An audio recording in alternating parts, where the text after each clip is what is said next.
Watanzania wanataka mabadiliko. Wasipoyaona, wasipoyapata ndani ya CCM, watayatafuta nje ya CCM. Teueni mgombea ambaye atakidhi matarajio ya wananchi. Tupeni mgombea ambaye atakidhi matarajio ya Watanzania. Watanzania kuna mambo wanataka uongozi uyafanye mengi tu, nitataja machache.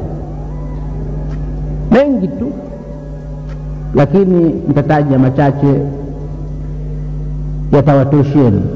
La kwanza, Watanzania wamechoka na rushwa. Sasa hivi hali ya rushwa ni mbaya zaidi nchini. Wasaidieni wananchi kudili nayo. La pili, nchi yetu maskini, nchi yetu hii maskini. Wakulima wetu, wafanyakazi wetu maskini.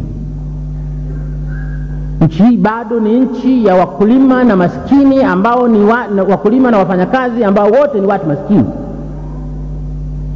Nchi hii haijawa ya matajiri. Chama hiki hakijawa chama cha matajiri.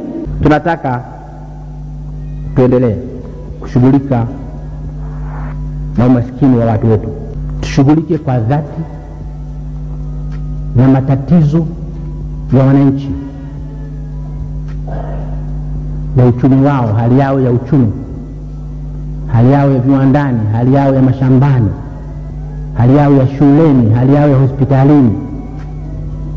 Tunataka nchi yetu ipate kiongozi safi.